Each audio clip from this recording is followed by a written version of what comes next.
Alright, we are back with another Expeditions. We already got 7 wins on the first run. If you didn't see that, check the previous video. Let's jump into it. I always do both runs. You don't get extra rewards other than experience points for your reward track, but you do get the fun experience of playing the game, which is the most important. You also get practice, which most people would probably agree is beneficial. Alright, so here we've got Callista Tarek Darius. Callista Tarek Darius. Stalking Shadows is really good. Wraithcaller is great if you can stick to SI. If you can get mono SI in Expeditions, it's pretty steamrolly. These aren't bad either, though. Darius Nox Creo, Trifarian. Oh, okay, cool. They added this. I don't think this was in here before, or maybe I'm wrong. But now it shows what regions you can get from these picks.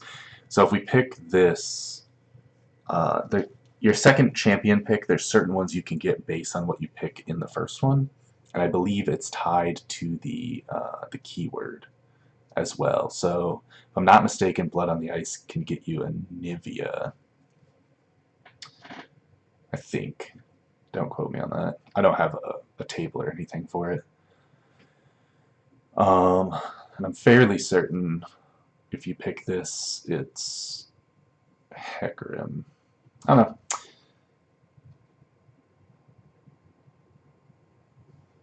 I don't play a lot of Darius or Noxus in general, so I'm going to go with this just because we already won our first one, so I can experiment a little bit more.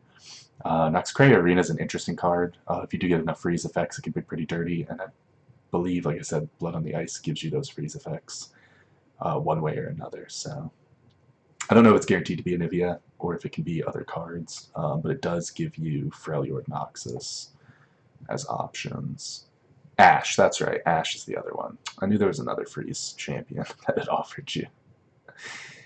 I'm an idiot sometimes. Anivia doesn't actually freeze. But yeah, we're gonna go with the Frozen Solid here, and just look for a just a typical Ash mid-range pile. The other ones aren't really even considerations at that point. Right. So I don't mind a second Troll Chant and a first Harsh Winds. Those are both solid cards. Apprehend is okay, but we only have the one Darius in the deck, making it kind of mediocre. Like, it's really good when you have it, but really mediocre when you don't. Trifarian Glory Seeker is a fine card. Wrathful Rider, not so... It's okay. I mean, it's gonna kill almost anything it challenges, but it also dies to almost everything. I haven't played with the card yet. Obviously, it's new. I'm not completely sold on it, though. It's really bad with Nox Gray Arena having only 3 health. I mean, you could say the same for Glory Seeker. So it would force me to rely more heavily on freeze cards. So I think we'll just take Frozen Solid here.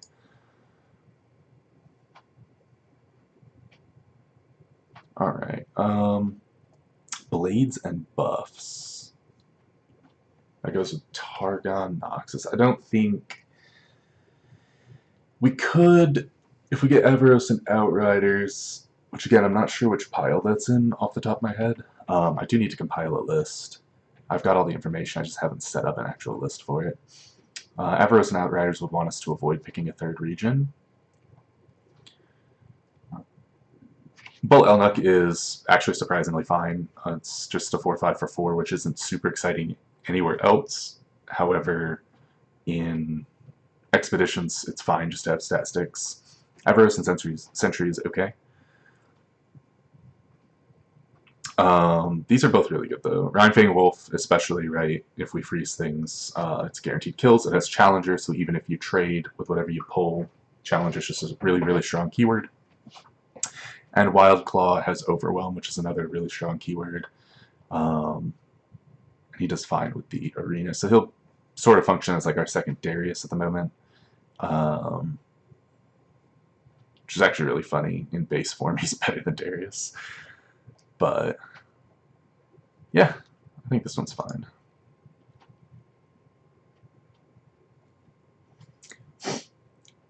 Caught in the Cold is okay. Just being able to give something vulnerable is generally pretty solid. It is slow speed, not super exciting. Flash Freeze is phenomenal.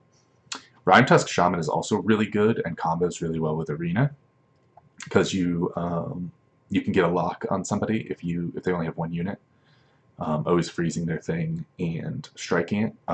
Otherwise, it's kind of a non-combo with Arena because Arena strikes their weakest enemy, Rime Tusk freezes their strongest enemy.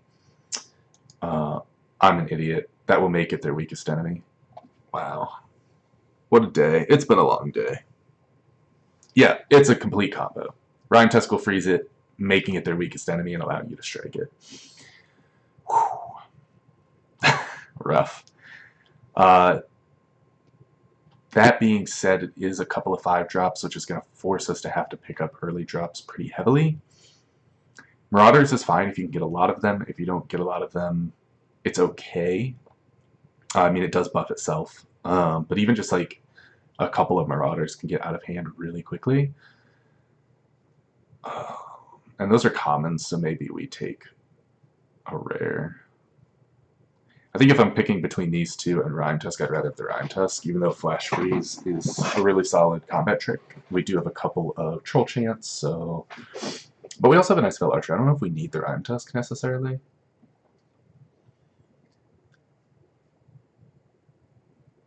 Legion Marauder's really bad just the turn you play him, just a 3-2 for 3. He's already overcosted.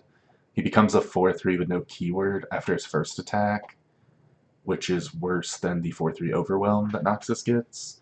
So he'd have to successfully attack twice, or have multiple Marauders for it to be good. And Legion Drummer is more often than not just going to be a 3-2 for 2. There's a chance that you're able to give something quick attack and make it relevant. I mean, it's good with like Rime Wolf, obviously. Any challenger it's good with. This is tough. I think we'll pass on the 5-drops for now. How many 2s do we actually have? We have 2 2s. Troll Chants aren't really 2s. I think we'll actually just take the cheaper cards here. Unfortunate, Basilisk Rider. Phenomenal card. Unlikely that we get the Allegiance, so we'll probably have to pass on that. Here's another... We're not playing those, so it's going to have to be this, whether we like it or not. So I'm really glad we didn't pick up the Wrathful Rider earlier, because I really wouldn't want 2 of these, basically, ever. Reckless Trifarian is fine. He's big. He can't block, but he's grossly overstated for his cost, which is perfectly fine. He does really well with like Next Gray Arena, oftentimes being one of your strongest units.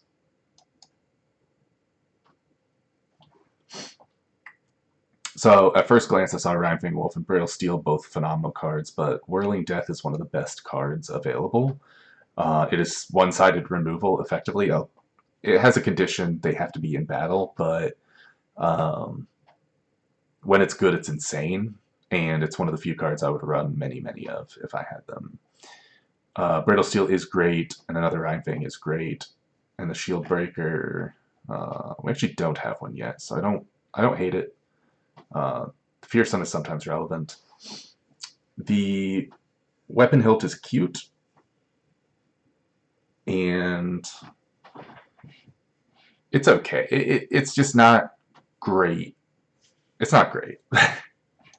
Power only burst speed combat tricks are just not that great. So let me think here.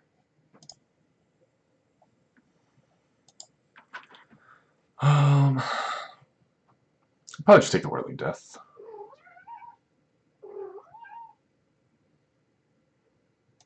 Yeah.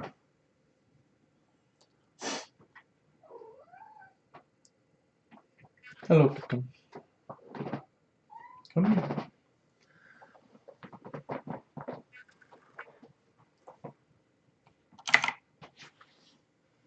You say hello? Say hello, Kitty. Hello, Kitty. Alright. Crimson Disciple's fine. Awakener, I actually really like Awakener. There are points in time where he's awkward to cast, killing your own units, but more often than not, he is just a really strong body, and we are sorely lacking on 4-drops. I don't really want another Wrathful Rider. And we'd get Crimson Disciple otherwise. So I would take Battle Scars over Blades and Buffs at this point anyway. Blades and Buffs. Reforge the Blade of the Exile for your allies to wield. So that probably makes it... In theory, that'll make it more likely you get offered Riven later on. I don't really care if we get Riven or not. Icequake can be really, really good. It's obviously if you're behind. And Shatter is okay. We have enough freeze effects that Shatter could be good. Or the goal is to have enough freeze effects that Shatter could be good, but we're probably just going to take these. Beef up our 4-drops a little bit. Alright, now I'm really, really happy to pick up a Brittle Steel if we can. It does get us another 6-drop. We really want to get rid of this Wrathful Rider. Oh wait, that's a 5-drop. Yeah, no, that's fine. Yeah, that's fine. It basically it's equivalent to Darius, right? Darius sometimes levels up and is stronger, but more often than not, Darius is just a big dumb overwhelm idiot. And Wildclaw is basically the exact same unit. So if we want to stay cheaper, Aristocrat and Stefan are both fine.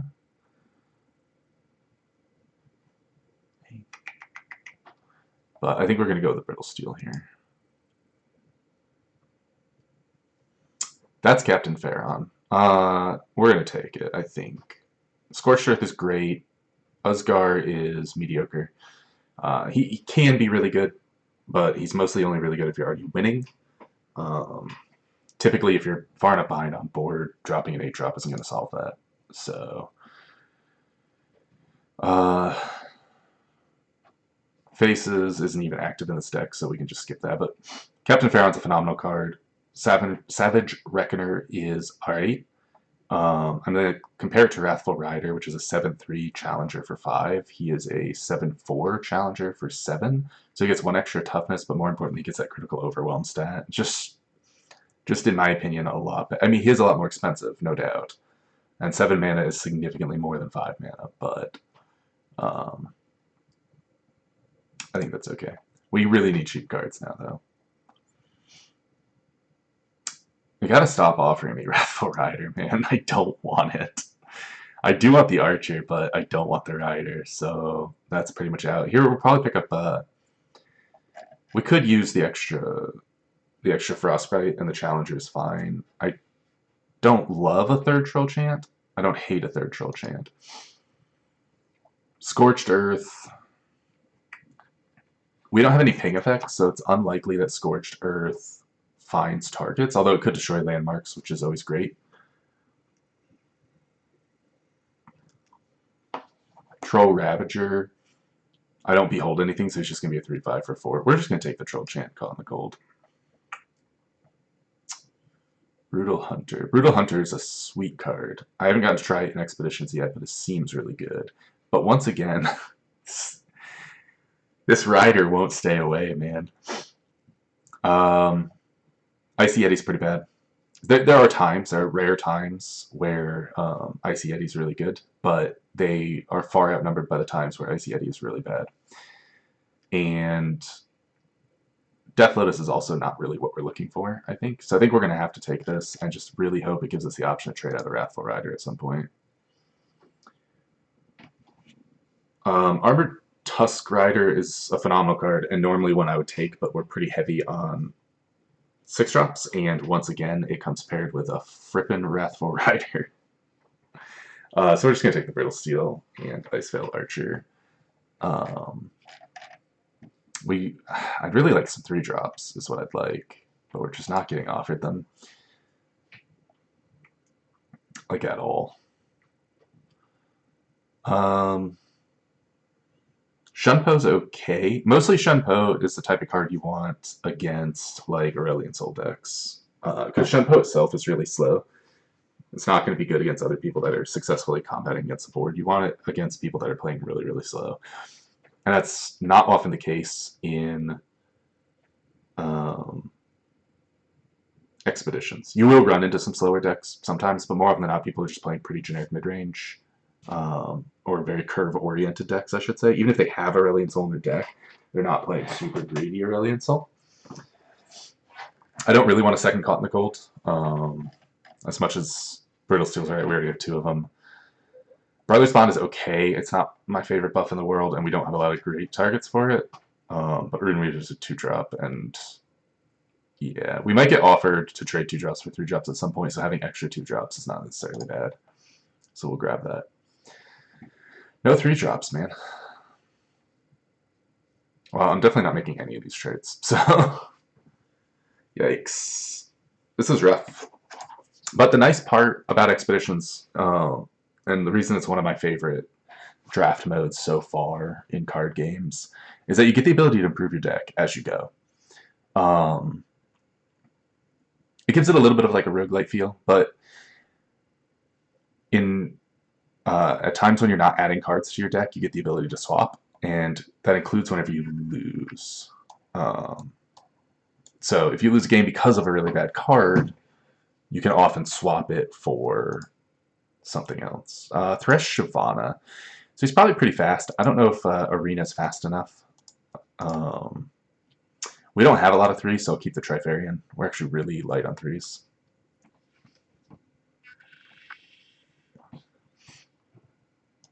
Yep. And our 2s are unfortunately very utility-oriented. Well, the Arena came back. So I'm going to pass here and just bank mana for Whirling Death. Okay, he didn't play anything super threatening. I was going to say, if he played something super threatening, I could play the Archer, but he really didn't, so I can pass again. Perfect.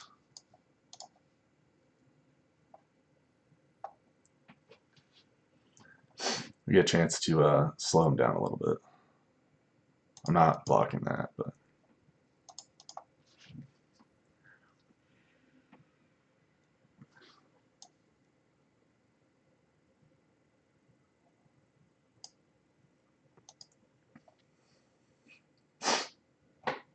Here we'll just play Big Dumb Idiot. Attack. Because he can't do anything other than attack. He'll get chumped. That's fine. It's kind of what we expected. But more importantly, we're starting to pick his units off. And that's kind of what this deck is wanting to do. It's just wanting to play board control. Oh, wow. That's ambitious.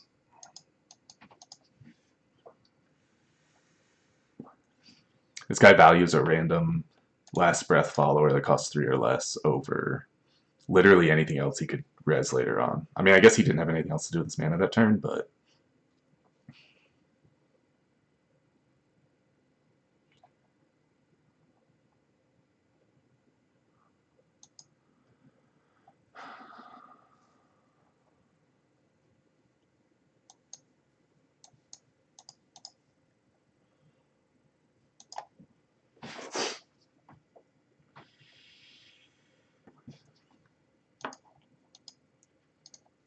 That's fine. We get that out of his hand. We're going to have to use the Whirling Death here, though. We can't afford to let that stay alive.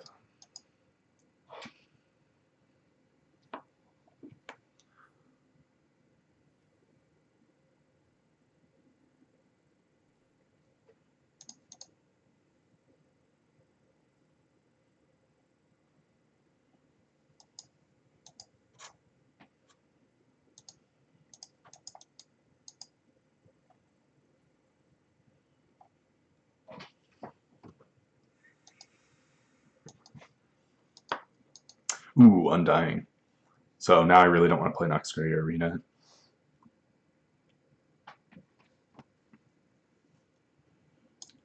The plan was to play the Arena, but I'm just going to play the Shield Breaker here.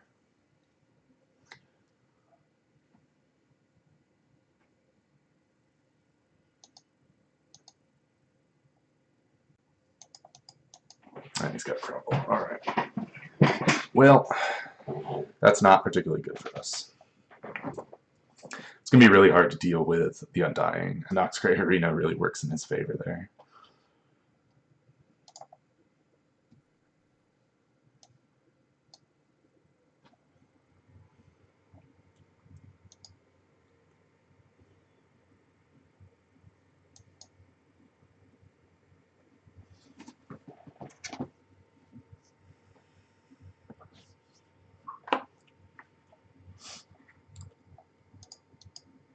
Shark Chariot, okay.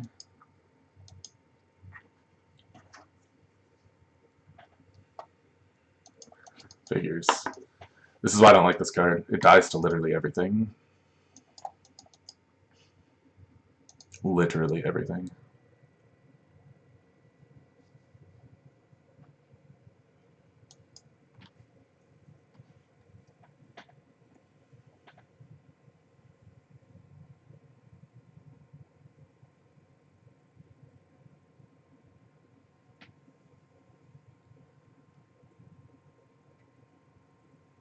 Jesus.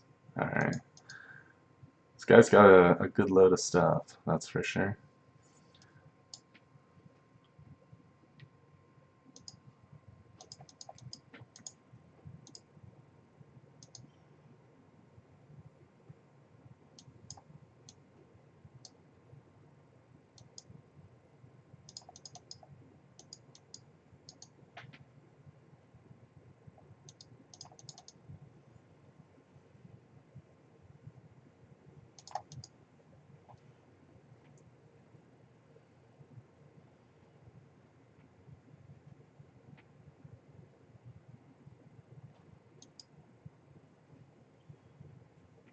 Into Thresh.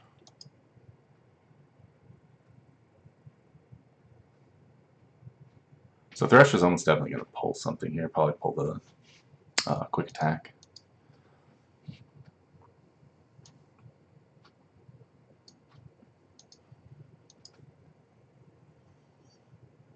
We haven't done any damage to this guy.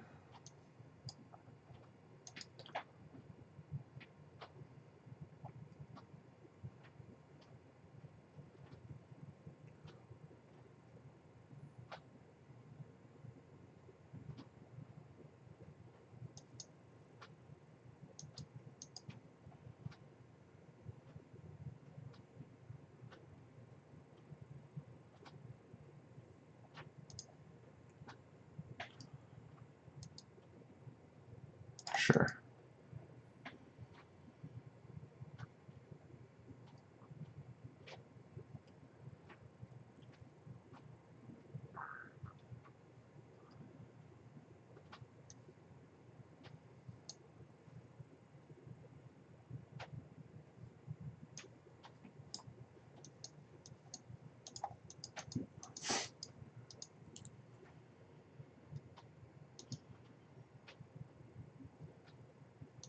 Okay.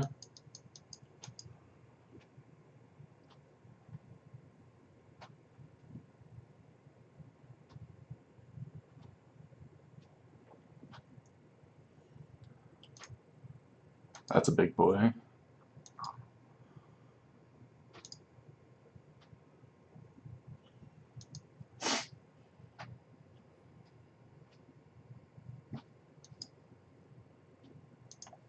Now he's forced to open attack, which should be good enough for us to win.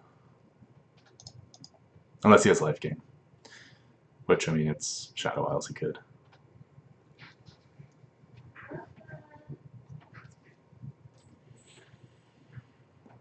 Alright, we got him. I'm gonna pause the video here. My dinner's here, so I'll be right back. Alright, dinner break's over.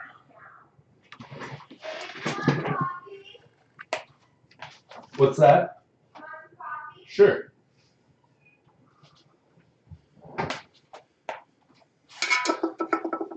Alright. Let's see here. So, I don't really want another Troll Chant, though I do want another Ash and another Ironfang Wolf, so we might wind up taking that anyway. Yeah, I don't want another Savage Reckoner or any like super high top end, easy to kill things. Riven is good. She fits what this deck wants to be doing, but I don't know if it's worth adding that stuff to it. So I think we're just going to take this and deal with the fact that we have too many Troll Chants. And hopefully maybe get the chance to trade one of them out later. I mean, Troll Chant is a solid card. We just don't want a handful of them. But nobody expects the fourth Troll Chant. Viktor, Zoe, Tarek. Alright. little all over the place. And we should have the same number of champions, so we know he has one of each. Build-over on Noxus, Targon. We attack on even, so I actually do want to keep Brutal Hunter. We'll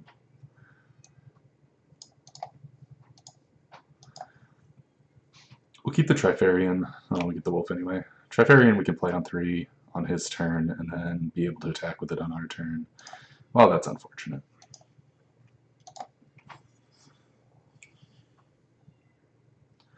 It's not the end of the world, but it does provide him a lot of value, and we're not going to be able to do anything about it, unfortunately.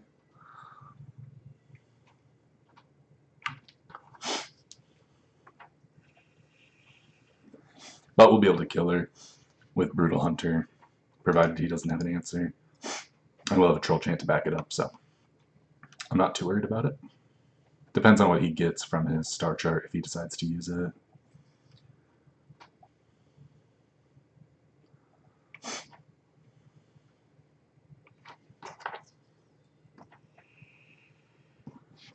Depending on what he plays here, we might Rhyme Fang Wolf just to contest it. No, I'm not worried about it. Not worried about it. That's a little annoying.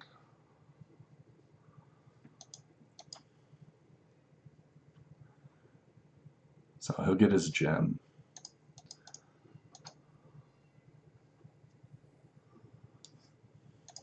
And his star chart. But that's fine. He only has... It's really hard to see the cards, but it looks like he has 4.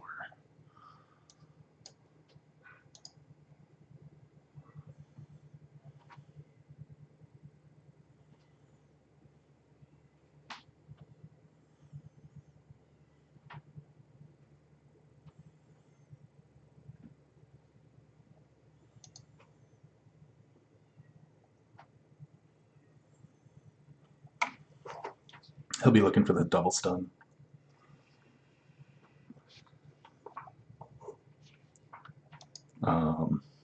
What is it?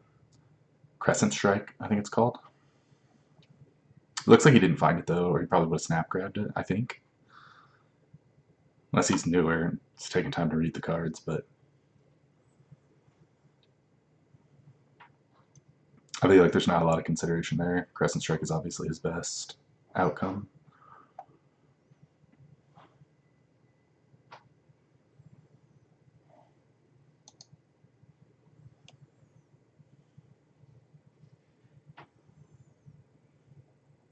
Okay.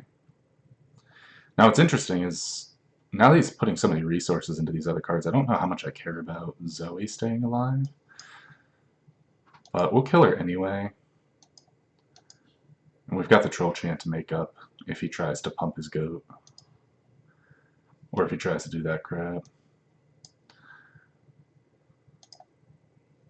Oh, alright.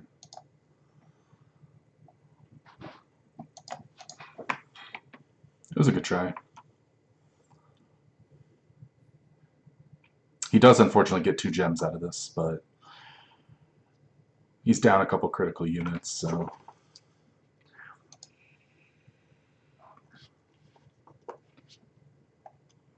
And the Brittle Steel is great against that. Doesn't really do anything against Viktor. We could freeze Viktor here, or we could just play Ash. I think we'll just play Ash.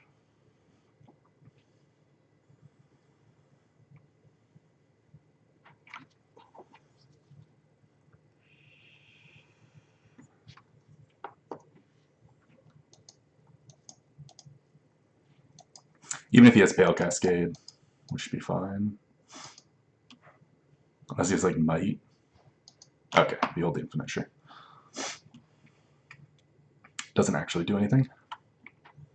This turn, obviously.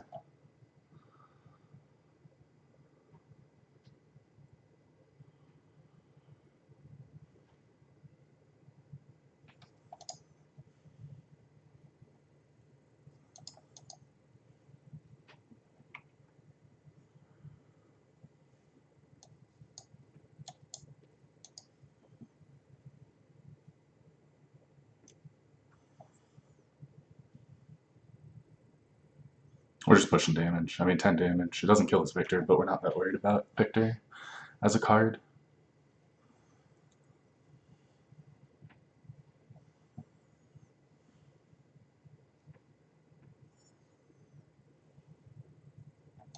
That's fine.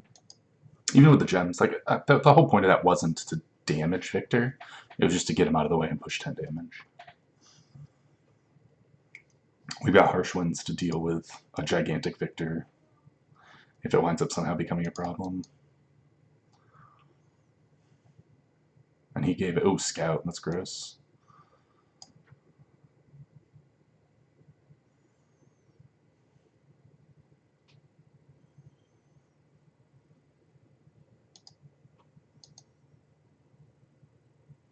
Nice. So he's going to try and challenge something next turn, but we've got the Harsh Winds to deal with that, so it should be a pretty big blowout.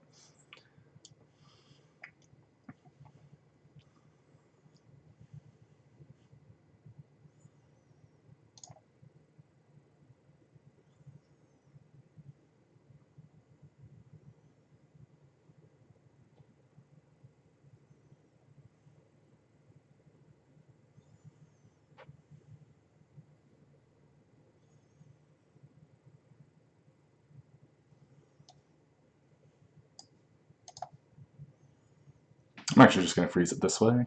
Gives us a very big board presence for our attacks next turn. And stops him from having a decent scout attack. And we still have Harsh Winds available.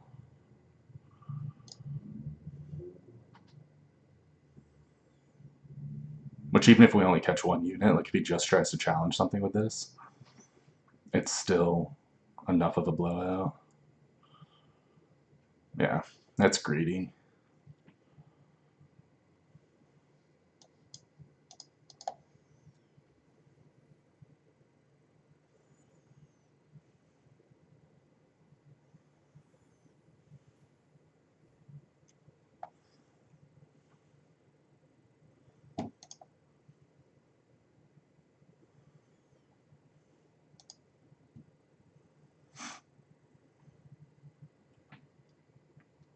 That should pretty much be game.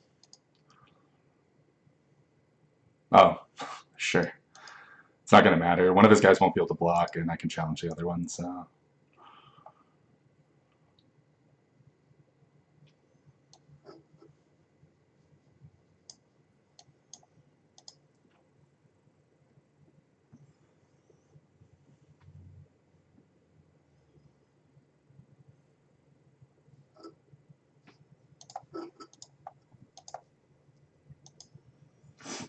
Yep, that'll do it. I've not been super impressed with Viktor in Expeditions, but I think he requires some kind of build around to like have a big payoff. Otherwise, he's kind of just a build your own big unit. And there's just a lot of things that counter just a generic big unit. And if you're pumping resources into making him a good big unit, I feel like you're going to fall behind. Oh, I wish these were switched, because I would love to pick up a Flash Freeze, but I don't really want to toss Crimson Disciple. How many actual 2s do we have here? We've got Crimson Disciple, 2 Iceveil Archers, Legion Drummer, Rune Weaver, Trifarian Hopeful, 1, 2, 3, 4, 5, 6. Yeah, I don't really want to toss one of those for Flash Freeze, even if Flash Freeze is great. And I definitely don't want to toss Rune Weaver for Brittle Steel, because we already have 2 Brittle Steels, and that's the more narrow of the cards. Although, I guess there's some consideration for it, because Flash Freeze is pretty solid. Maybe I will. What I really want is to toss a Troll Chant. We have too many of them. But that's fine. As long as we can keep a single unit alive, we'll more or less be okay. Riven Taric, okay. I'm intrigued. I mean, they have some natural synergy. Riven has a bunch of buffs, single target buff spells. Or her line of cards has a bunch of single target buff spells, I should say. Alright, so we're attacking on evens. Don't mind keeping Crimson Awakener. We're going to toss all of these. I have too many Troll Chants anyway. If we only had like one, I might keep one, but we need to look for more proactive plays. Since Troll Chant with 0 minions does very little. Very little to help. I know you can play it even if there's no enemy to play it on. I don't know if you can play it if there's no ally to play it on, though. I don't think you can just use the back end of it. But I'm not 100% on that, so if I get an opportunity to test it, I might.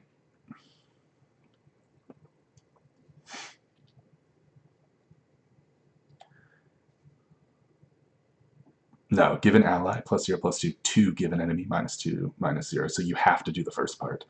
The second part is not required, but the first part is required.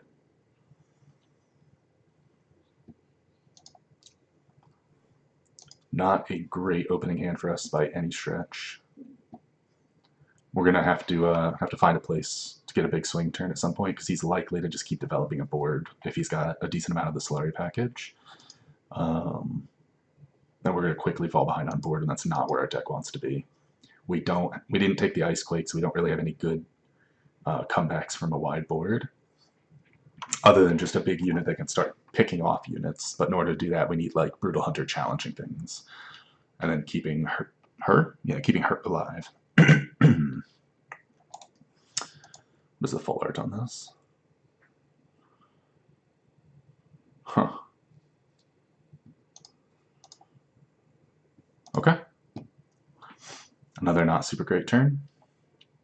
Because we have nothing to play next turn, unless we draw something, there's a good chance we wind up using Caught in the Cold on something just to stop it from doing damage.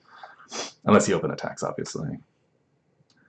Alright, so there's a unit. Not a great one, but it's a unit. Oh, he did play something, so that's good. That's good for us. I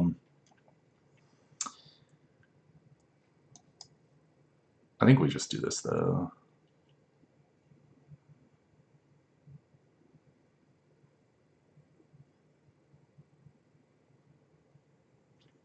Emotes are cute, but it's hard not to interpret them as BM. So I'm not sure, like, I don't know. Like the hello emote, like once at the beginning and once at the end, feels fine. But beyond that, it feels very bad-mannered.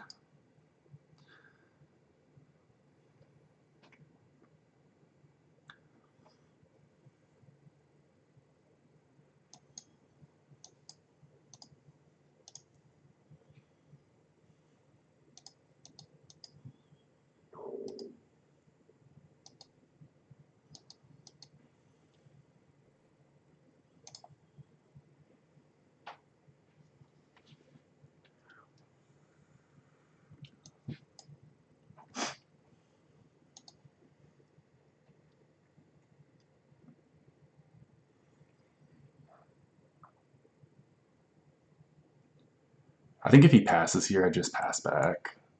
There's too wide a range of tricks he could have. And I can't afford to get tricked out here, so I have no real like incentive to attack in there, as weird as that seems.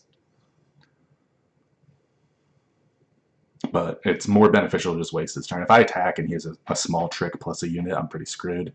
Or if he just like takes the death and then plays bigger units, I'm screwed.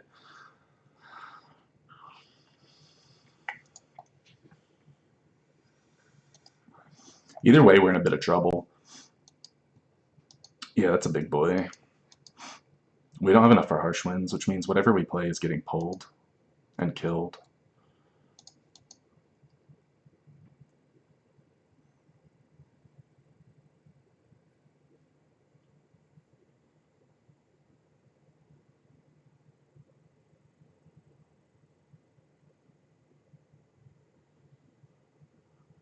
That's fine. I'm more than happy to make this trade. Like, he's trading his 5 mana card for my 4 mana card. I'll never be sad about that. That's why I think this card is kind of poo-poo.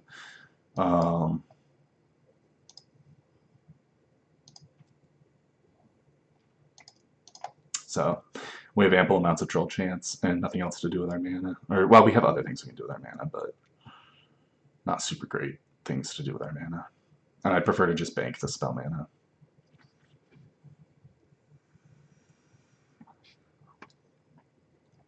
Not that we can use it on the Harsh Winds, but we do have other spells we could draw.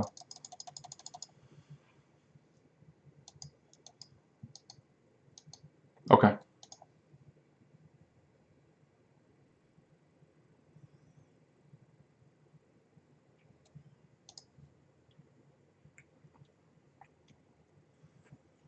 Another troll chant.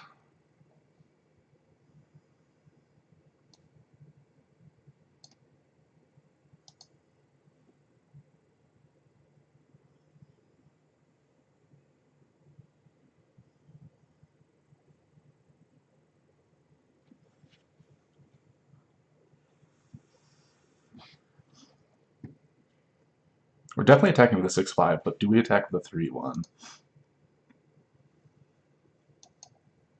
And honestly, I don't think so.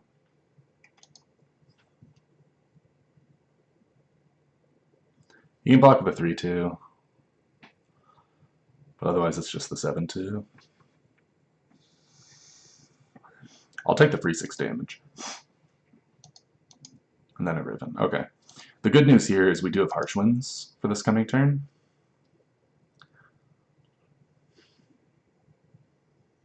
The bad news is he has a lot of damage.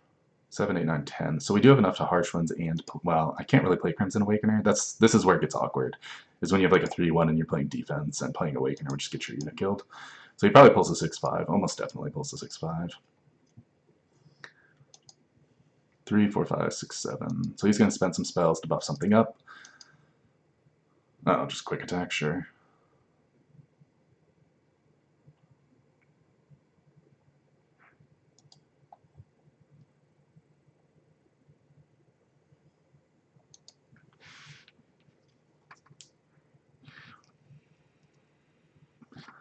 And Overwhelm, sure.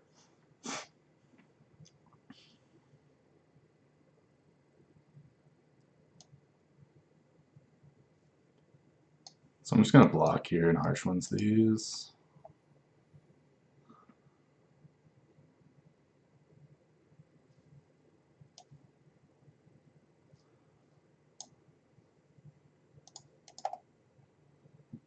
I probably should Harsh Winds to this guy, to be honest, but like in retrospect.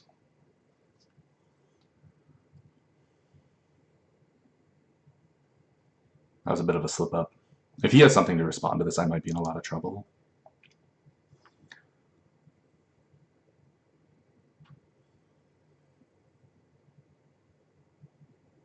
Yeah, that's really bad. Definitely should have Harsh Winds here. Save the Troll Chant to shrink that guy back down. Now I'm in a lot of trouble.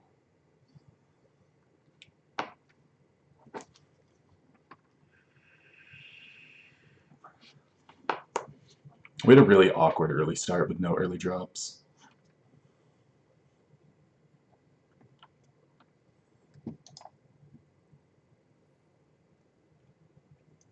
It's more than likely that we lose this one.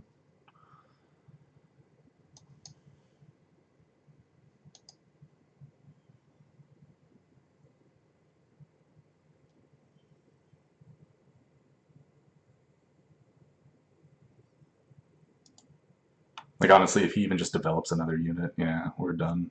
There's nothing we can do.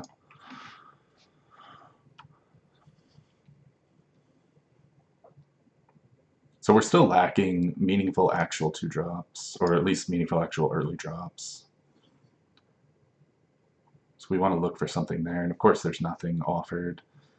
That being said, we have too many Troll Chants. It's a good card, but 4 is a little too many. So I'm not sad about making this trade, despite that being another high-end card.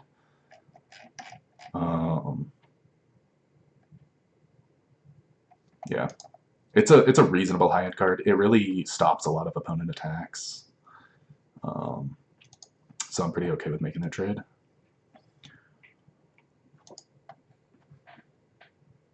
That Harsh Winds play was a bit of a misplay. It wasn't as defined of a misplay as like I would have won the game if I didn't do that, but I should have considered the follow-up cards, been willing to take a little more damage. Because even if he Brothers Bonded afterwards, I could have reduced it by a further 2 and still been fine. So they are Viktor, Nautilus, Zoe. That's an interesting pile. My only real way to deal with Nautilus is a freeze effect and Rhinefang Wolf, I think, because otherwise he's kind of too big to deal with. But I'm fine keeping Runeweaver, Troll Chant. We'll toss the Flash Freeze and look for more proactive minions. Those are not more proactive minions. And the Flash Freeze comes back anyway. Hopefully we can pick something up, though. Unfortunately, his regions are known for 1 damage. I mean, he doesn't have Shadow Isles, but everything other than that's known for 1 damage ping effects, so... And a Spacey Sketcher to boot. Rune Reaver's really not going to put in a ton of work, probably. But it might absorb a card, so it's something. Yeah, you got it, bud.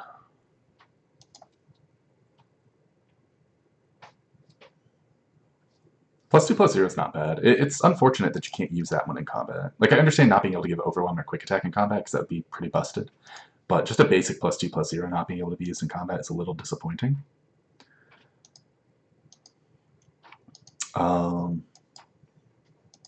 That being said, I don't really have much I want to play, so... Like, I'm not doing anything to save the 3/1. We're not going to Troll Chant to save her from a ping effect.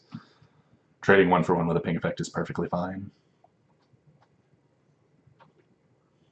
Like a Make It Rain or the Death Ray, Viktor's Death Ray.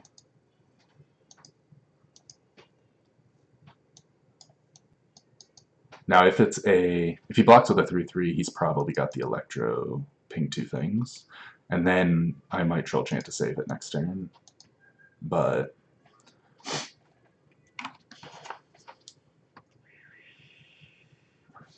looks like that's not what he's got. Sure. Oh, then switches to the 3/3 instead. No? Oh, he's just taking it. Sweet. Even better. It's like the best. The best result. Thing is, I don't really care about him having a 6/5.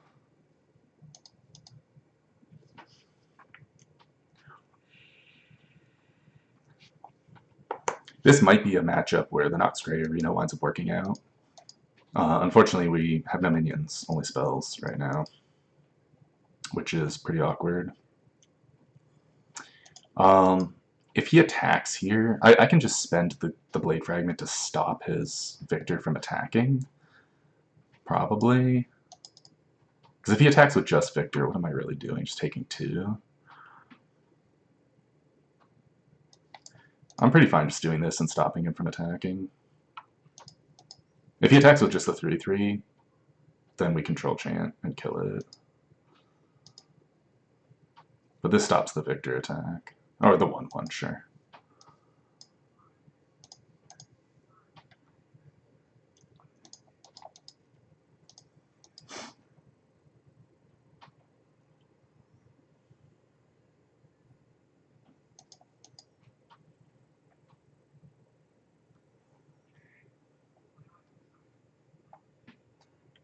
Five mana, nothing we really want to develop here. We'll just get in there with a 5/4. He'll probably have to jump it this time. Oh, he still wants to take 5? I'm perfectly okay with that. Darius levels up when we play him, so... our strongest hits his weakest, so we'll just take out the 1/1. And actually, I could even go so far as to Caught in the Cold, like his Viktor or his 6/5. The 6/5 can't block, so I don't really care that much about it. I wonder if that can get barrier. I doubt it, but it's possible. Regeneration, yeah.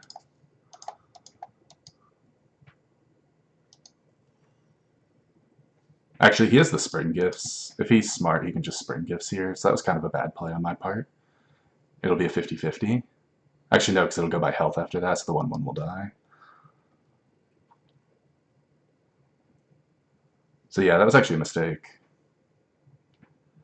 I kind of just threw away a card in mana, but he's letting me have it, which is kind of nice. He could have just played Spring Gifts there and been fine.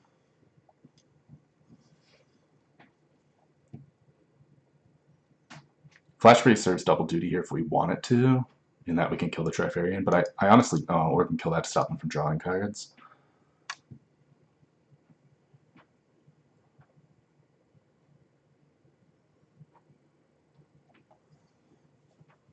I can block Flash Freeze Whirling Death to stop him from drawing cards. And then his 1/1 dies to the arena. I think I'd rather just play this, though.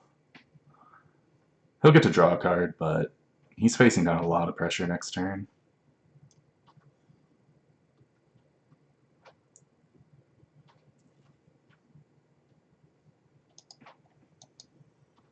Yep, that's fine.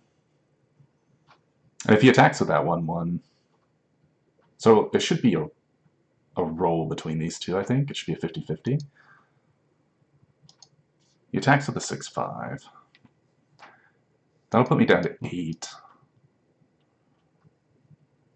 I think I'm fine just blocking at this point. He doesn't have Overwhelm, so... But he's eventually going to get a one damage ping for that. And I'm fine just eating the damage for now.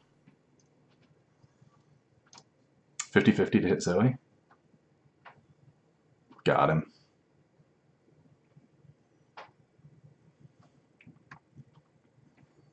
And now we're loaded up on mana. We've got a couple great tricks. We can just get in there. He has to block the Darius.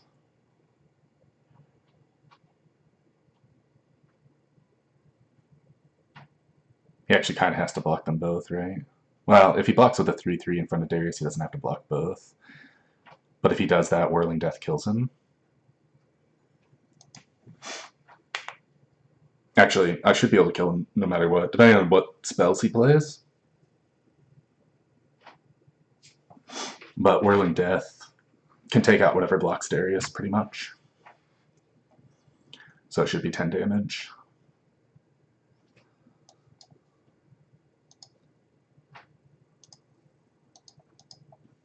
That should be lethal.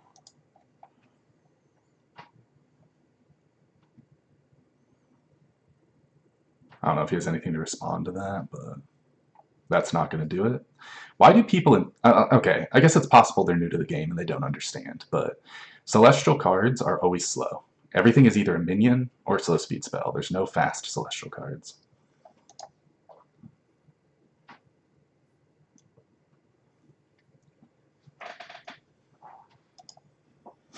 But I see it every time. Every time. If they Behold the Infinite, or apparently now Zoe's Star Chart, they just use it. Every time. Maybe they just want to see what they get. Maybe they have a quest to spend mana. So not like... I don't mean to be like keep putting them down, but it's just funny how it's such a constant. Okay. So now things can get interesting. So there's a Rime Tusk Shaman that we would have liked. We didn't actually wind up getting one. None wound up coming by because we passed on that first one. Another Rhymefang Wolf is great. I know we have 2, but like we're pretty weak on 3-drops, so it's not bad to pick up another one. And another Ash is great, even though we already have 2. We don't need another Darius. Darius is a great card, but we already have, let's see, he's a 6/5 with Overwhelm. This is a 6/5 with Overwhelm and an Upside. And this is a 7/6 with Overwhelm. So these 3 units are already better than Darius without Darius leveling. Now don't get me wrong, when Darius levels, absolutely phenomenal. He's a great finisher, but having multiple of him is just picking up another idiot, really. And we kind of have enough big dumb idiots. So much so that I wouldn't even mind getting offered to trade one of these out at some point. That being said, if we take the Riven pack, which I don't mind Riven, she's a great 3-drop. I mean, it's the best stats you're going to get on a 3-drop. And this deck really just relies hardcore on stats, so Riven's not a bad pick there. Brutal Hunter is a great card. We already have 1, I believe. Yeah, 1. And Armored Tusk Rider, which we also already have 1, just gives us another big idiot. So, I don't know. What's interesting is the Darius pick gives us a Trifarian Glory Seeker, which is another 2-drop that we need, and a Culling Strike, which is a good alternative to a 2-drop. I could deal with some of those pesky units we actually currently don't have any way to deal with outside of Challenger. But I really don't want another Darius. And I don't love the idea of another Armored Tusk Rider, so I think we're just going to take the Ash pick. And Ash turns into Flash Freeze, which is super solid. That'll give us a couple extra copies of Flash Freeze overall in our deck with the duplicate Ashes.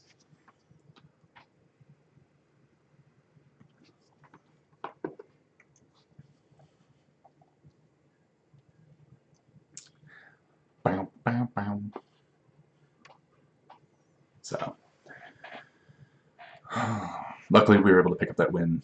So if you're new to Expeditions, a loss isn't automatically ending. You have to lose 2 in a row or lose your 7th game. So picking up a win resets your losses. It's a great... In fact, if your deck is kind of bad, oftentimes you can wind up with a much better deck simply by going loss win, loss win, loss win. It takes longer because you play more games, and I wouldn't recommend losing on purpose just to try and tweak your deck.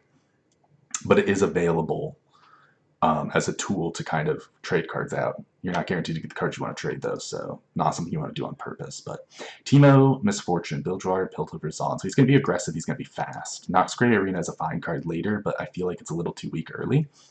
Again, they have a lot of pings, so I don't know about keeping Runeweaver and Archer, but the other two are fine. Perfect. Yeah, this gives us plenty of options to work with. And a Troll Champ, which is great, too.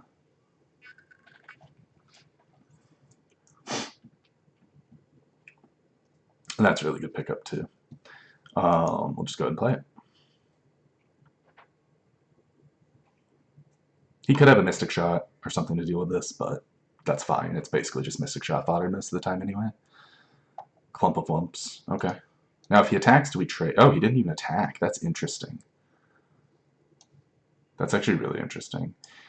Now if we play Rhinefang Wolf, we don't have Troll Chant as backup, but I think that's okay.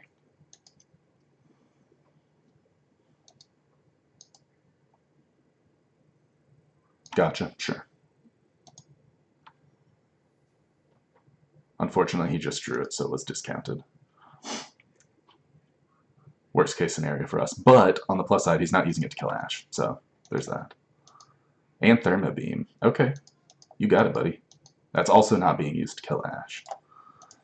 I could have plenty more removal. I mean, he's in the arguably the two heaviest removal, cheap removal colors or regions.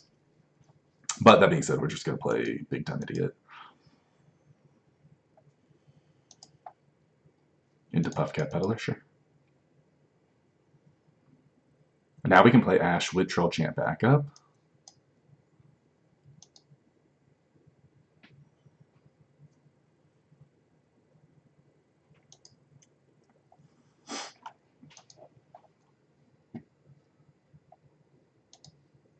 He does have mana to respond to this, but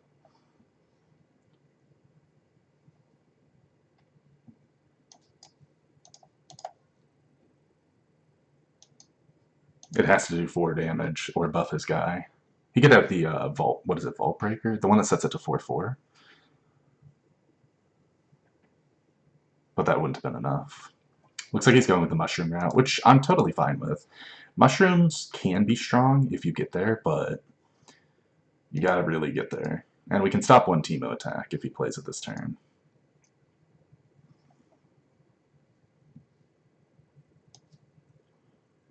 And we can stop one attack with Whirling Death this turn. So we'll just play the 3-drop here. So pull Ash here.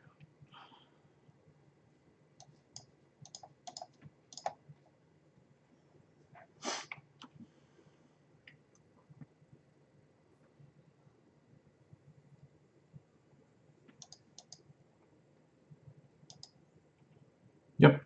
Fill my deck with shrooms, buddy.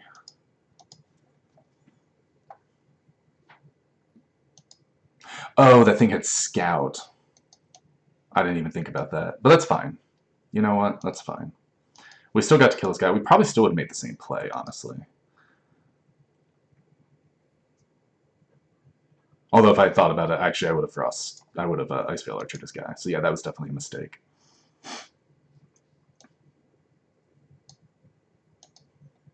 No mana for tricks, but we got a lot of power on the board.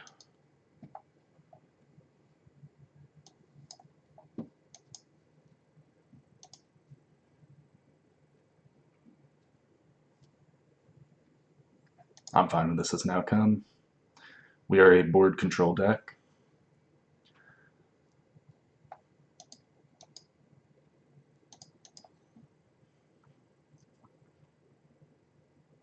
Oh, gross. That's really good for him. It's fine because we get to slam Captain Pharaon, but... Oh, Brittle Steel's good for us, though. So maybe we just do Darius and Brittle Steel.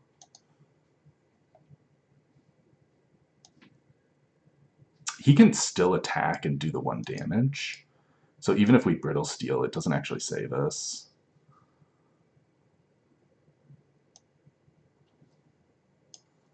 So maybe we just stop this from attacking.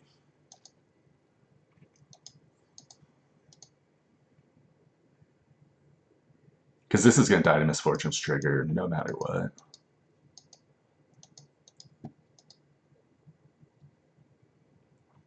If he happens to pass, we slam pass back. No questions asked. Teemo, we can deal with Teemo.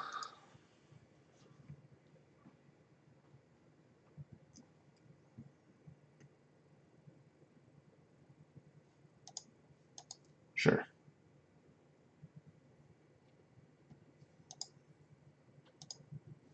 Wait. Oh, you've planted 15. Okay. I was like, that doesn't make a lot of sense. So we do lose the ability to play Darius here, which is unfortunate, but...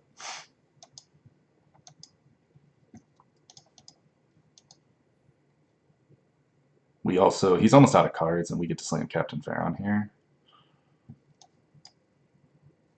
Which is going to put him under a lot of pressure.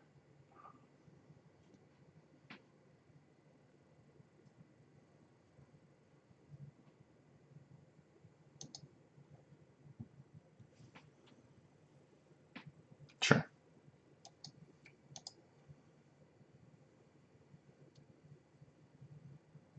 Yeah, it's got overwhelmed, bud. Yep, set it to 4/4. That's fine. So now we need to look. This will put him at 8, which is enough for 2 decimates to kill. So we don't really need to play anything here. So we'll just let this go through. Because he's dead next turn, unless he kills us or we draw enough shrooms. But we only have 12 puff caps. I did not mean to emote there. That was actually an incredible accident.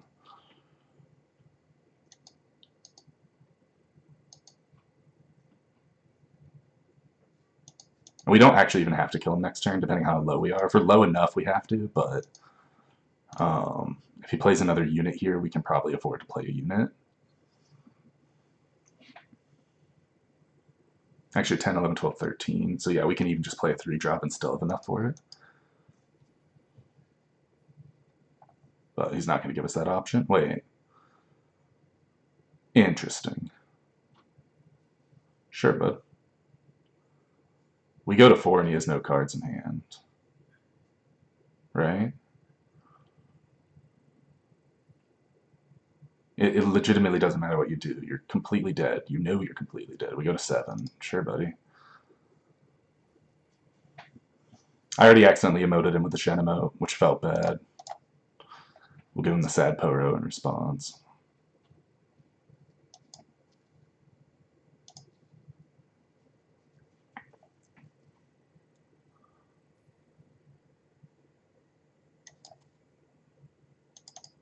We'll see if he lets us have it. What a good guy. I feel really bad about that Shen emote. It kind of comes across as BM. I was talking about this earlier. Random emotes in the middle of the game, especially like Shen's kind of considered the GG emote. So it's like kind of rude. I didn't mean to click it. I was trying to click off of the emote screen.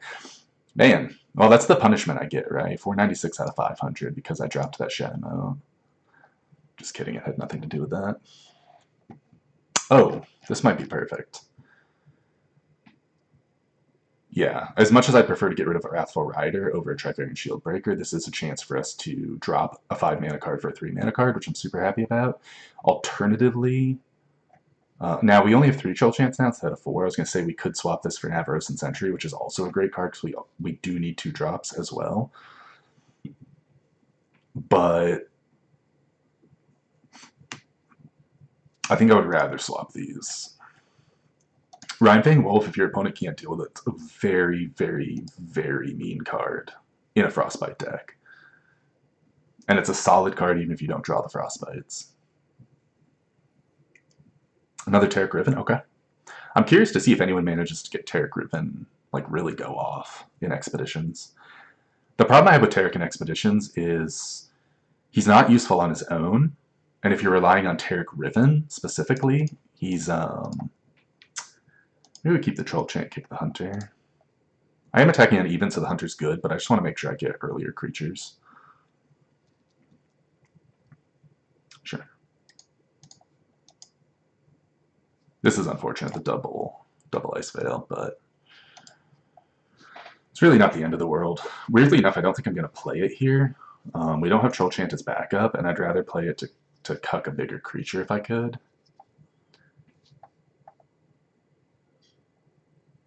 Maybe we do have to play it.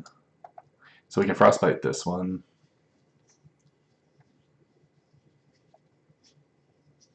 And attack. I'm happy to make this trade. He's not going to take it. I didn't think he would, but it keeps him from just jumping with the 2-1.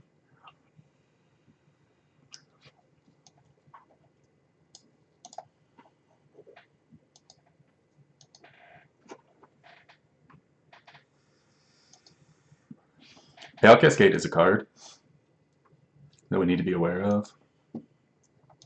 Am I fine just taking 3 here?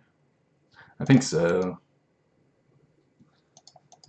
We want to make sure we have spell mana for a Troll Chant down the line.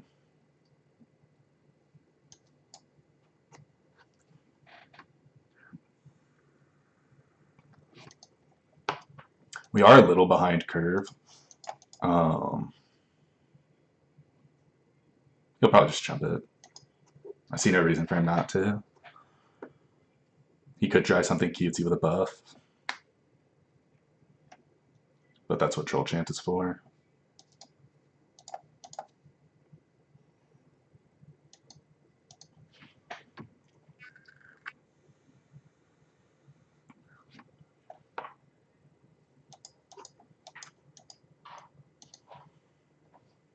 Oh, Flash Freeze is perfect. Flash Freeze is a great card.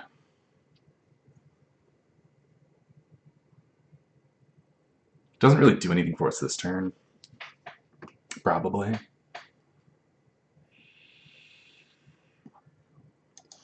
Yeah, the classic. We might actually just wind up Flash Freezing Taric to save some damage. That game's tough too. That's incredibly rough. That's too much damage. I think we have to Flash Freeze.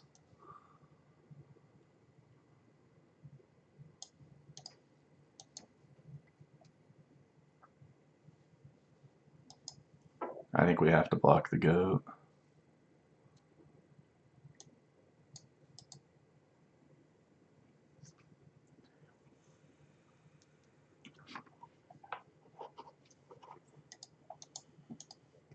It's not a great outcome for us. He's actually spending more cards, which is kind of interesting.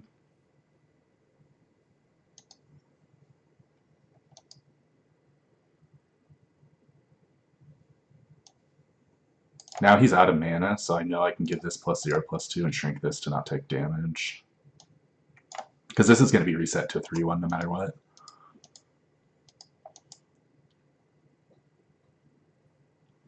He does get a gem, which is unfortunate, but it's the way she goes. I guess Wrathful Rider is going to get its chance to shine here.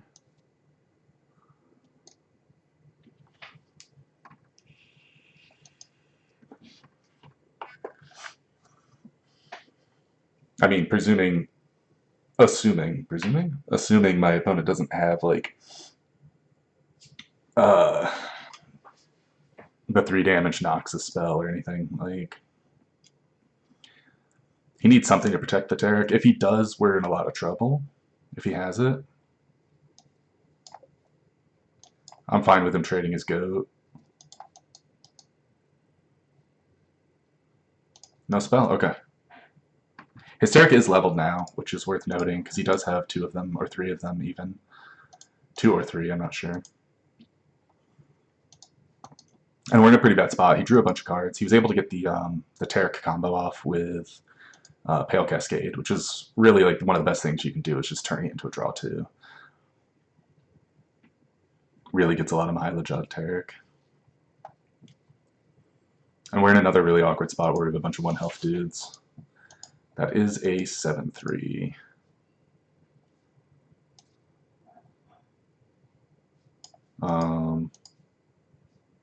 If I do this, he just pulls it anyway, so we'll just play this.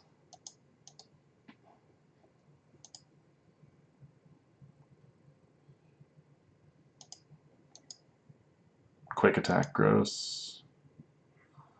It's unfortunate too, because you can't even counter quick attack with quick attack. Oh, and overwhelm. Jesus. Okay. Yeah, we're in a lot of trouble.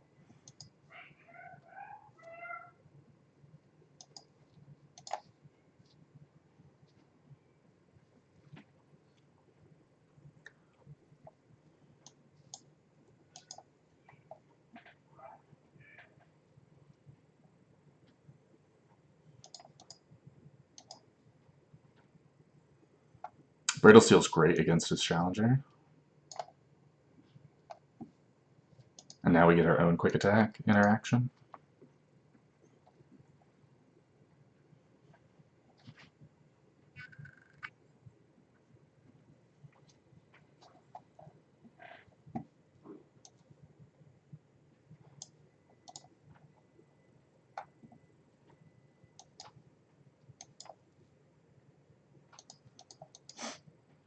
I'm doing this because I have Brittle Steel for his 7-3, so I'm not really worried about it. Otherwise, we'd probably pull the 7-3 to kill it. And that is gnarly looking, those claws.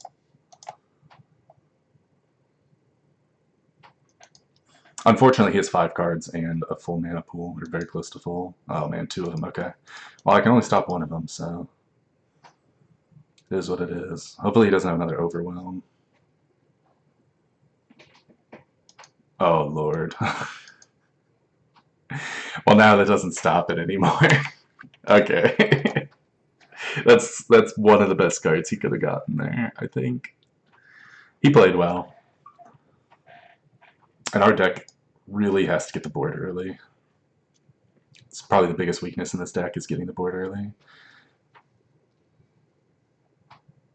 It sucks too. Only 2 Ice Veil Archers in the deck, and we drew them both, which feels rough. See, this is a much more interesting trade here, because Crimson Awakener deals 1 to all my allies, and sometimes it's fine, but as you saw, a lot of times it's really awkward. If that stairs, while sometimes it can kill our board, other times it's just a big old 8/8 that happens to avalanche the board and can provide us with an answer for landmarks if they become a problem.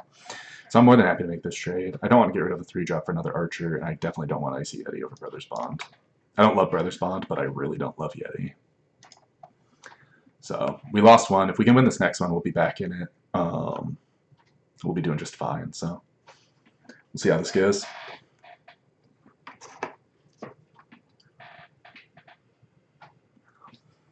Wise Wombat with the Viktor Riven. So this will be, I assume, just a pretty aggressive deck. Thank you. Let's see, coffee.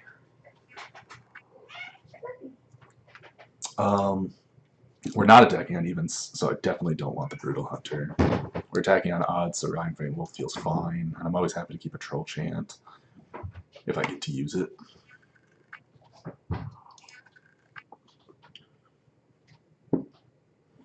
If he does have a 2-drop, we get to stop it from attacking. All of this feels really good. Oh yeah.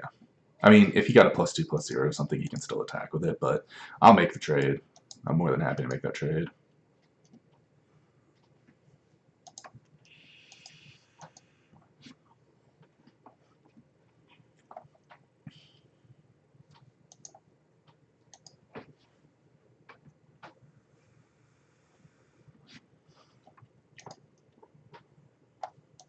And it's important to note that he can't use his 1-mana, whatever this Blade card is, he can't use it in combat. So I can safely attack there, not worrying about like a +2/+0 type effect. Now he does have 2 parts of the Blade though, so definitely something to be careful of here. Troll Chant will probably come in handy. Quick attack is fine. I mean, we can't kill it either way. I'm pretty okay just taking 3 damage here. No real good reason not to. And I'm also happy just to bank 1 extra mana and play this guy instead. We just want to keep the pressure on.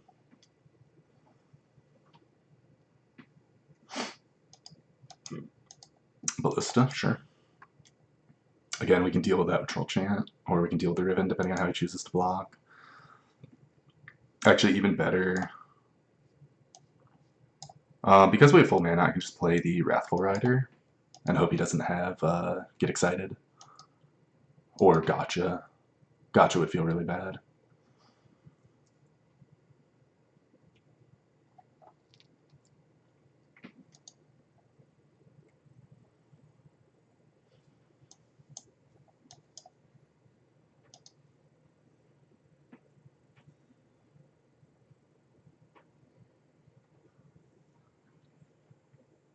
If he just takes this, yeah, we'll take it. More than happy to just take these trades.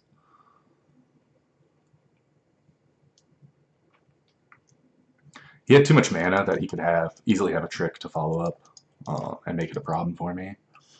Not worried about Viktor as a card. So far, he hasn't proven to be anything more than the occasional big dumb idiot. Depending on the keyword he gets here, this could be problematic. Fury, I'm fine with Fury. We'll just play a Wild Claw. Just keep the pressure on. Hopefully not walking into a Thermogenic Beam.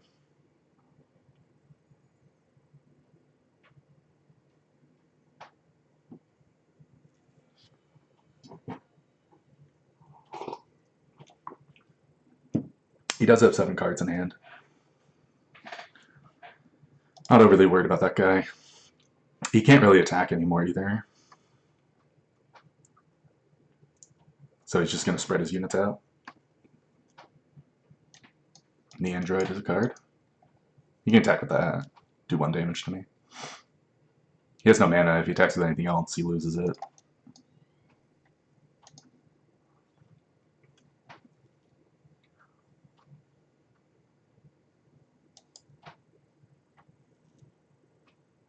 Here we can drop the Rhine Fang Wolf. He needs to start using cards to remove our units, or we're going to start taking over the board, because our creatures are just, all in all, stronger or as strong as his units. Okay.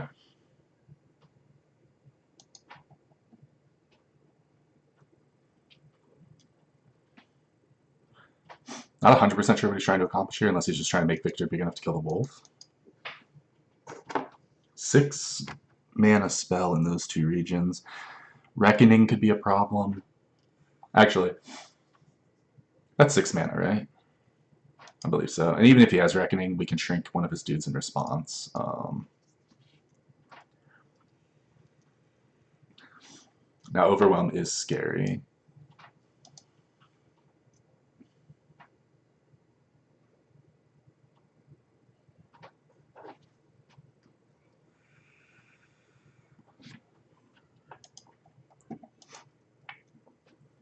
Yep.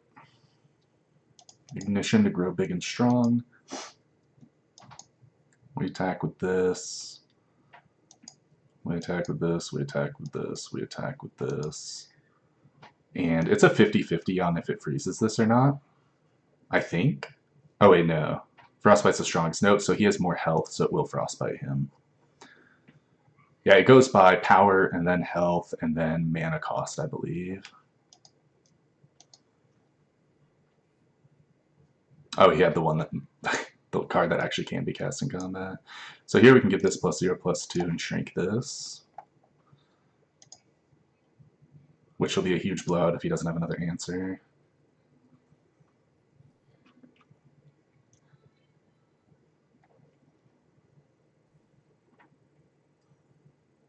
And a Ballistic Bot, that's fine. He is on the back foot now, and now a lot of our draws can represent too much pressure for him to deal with. Especially since a lot of our guys have Challenger. When your opponent's low and you have Challenger units, you can just use it to squeak damage through so efficiently. That's fine. I would actually make that trade. I'm pretty sure. But we can just stop him from ever attacking by playing this, probably. It's unlikely he attacks. I don't know that he really has a choice. He's got 1 mana left. He's dead on board. I'm not going to hit him with a Shadow Meld. I still think it's BM. I think offering your opponent a GG before they offer it to you when you're the one winning is just bad manners as heck.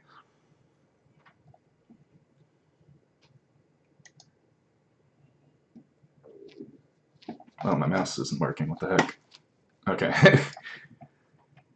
I lost my vertical movement on my mouse. I'm trying to think if there's any reason getting 2 damage through would matter, but I don't think so.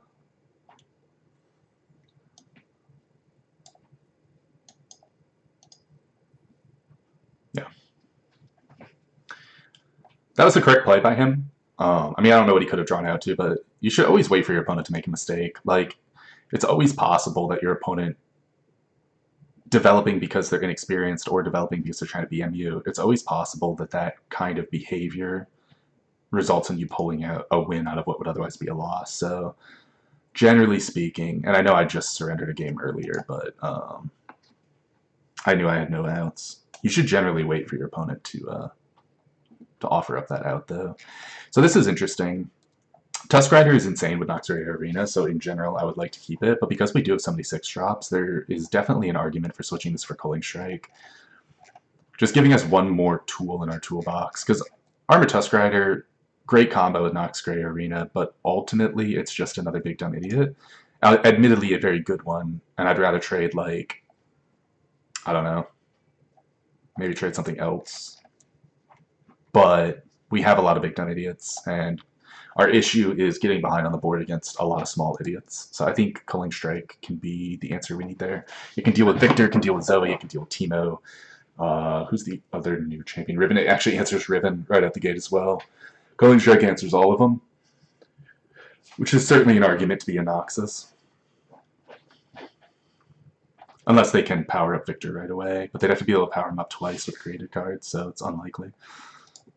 He's playing Viktor Karma. We're attacking on odds. I'm fine keeping the Trick Fairy, and I'm fine keeping the Rhymefang Wolf. Give us 2 different avenues to deal with him, depending on how we need to deal with him. And the Flash Freeze is great. It really makes up for the fact that we're probably not playing anything on 1 or 2, unless we just happen to draw it here. Well, we're never playing anything on 1 because we don't have 1-drops, but unlikely that we're playing anything on 2. Oh, there's a thing we would consider playing.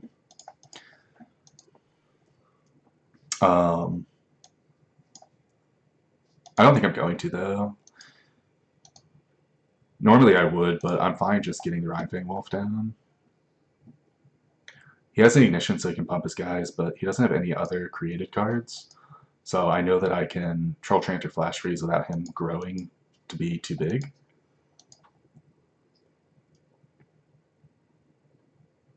Yep, get the Ignition off. For 2 mana, there's not a lot of answers he can have to deal with this. Actually, I don't think there's any answers he could have for 2 mana.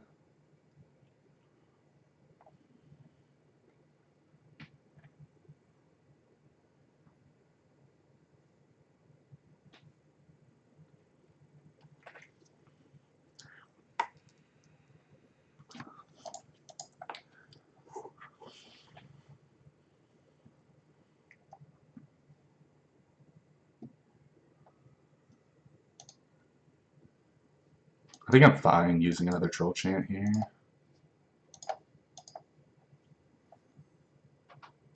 We still have Flash Freeze if he does something super tricky, or another Troll Chant if he does something super tricky, but...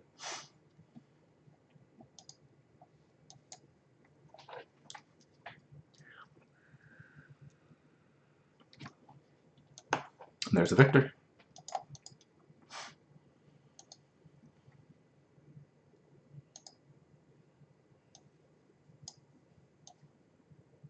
So here I'm fine letting him spend some mana. So I don't have to be... Like, the concern here, we could attack and immediately Flash Freeze this guy, but we need to be careful about offering up too many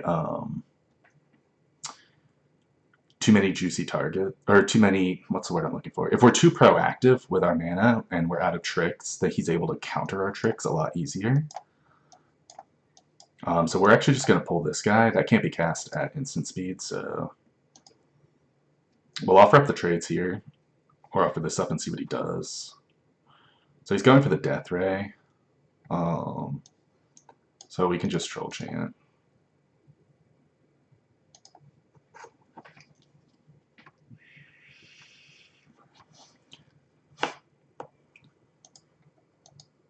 Sure.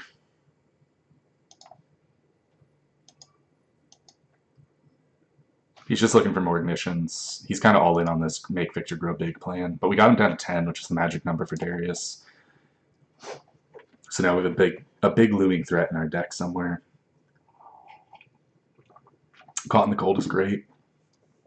We are running out of gas in our hand a little bit. I'll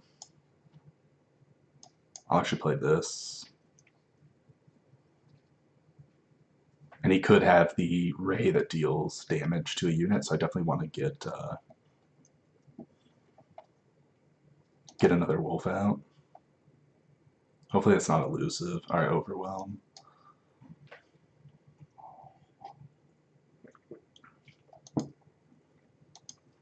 Okay, he only has the one that does 1 damage. Which is fine. But he's more likely to draw a deal 2 damage answer. That being said, we have lethal on board currently, so he can't really target our wolves. Come on, grab it. There you go. And he has to respond to this or he's dead. So we can respond to his response.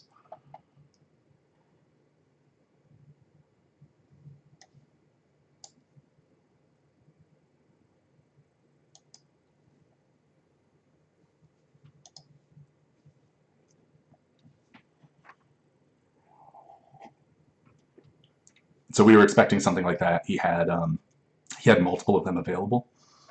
So it was very likely he had one in hand. But we still get to put him down to 5, take his Viktor out. That being said, we're running out of gas.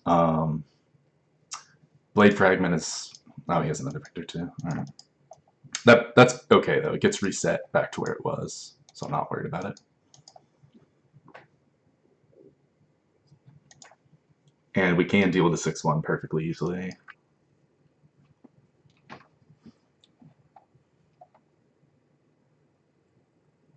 Oh, that's a great draw in general. Yep. So all his spells are cheaper, or all his created cards are cheaper. Which is fine. It just makes his ignitions free for the most part. His Hextech's free. Although he just used it. Tough is a pretty good one.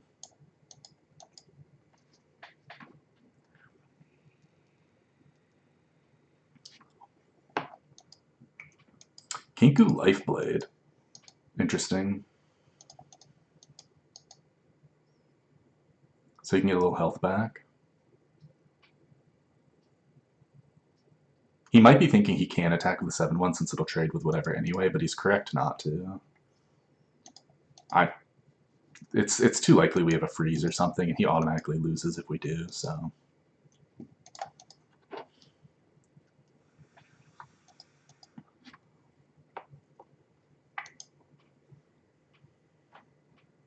Well, we can't do anything about the Death Ray, unfortunately. But he's down to 1 card in hand. And we have lethal in our hand if he doesn't draw an answer for our Wolfie Boy. That's even better. Now he has to have answers for 2 cards, making it extremely unlikely.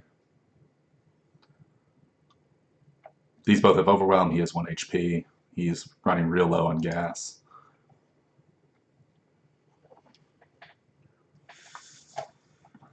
Sure.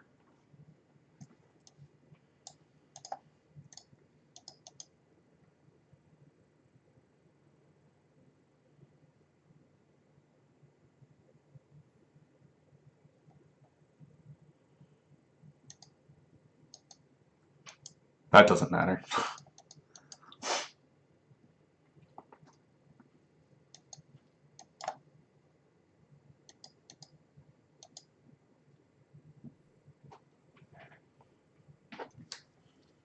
Overwhelm is, I don't want to say overpowered, but in the right circumstances, you just can't deal with it. It's pretty obscene as a keyword, as far as a keyword is concerned.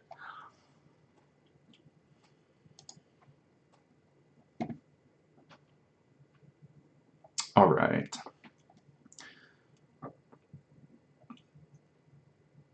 Winter's Breath is a combo with a leveled up Ash, but not a great one. What do we got here? Oh, it's just for this, okay.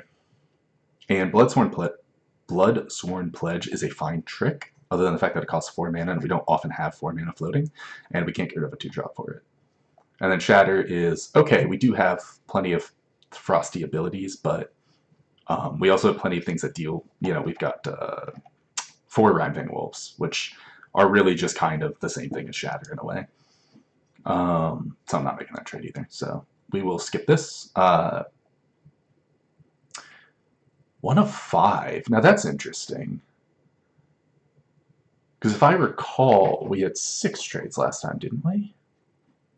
Why is it only 5 trades this time? That's weird. I'll have to look into that.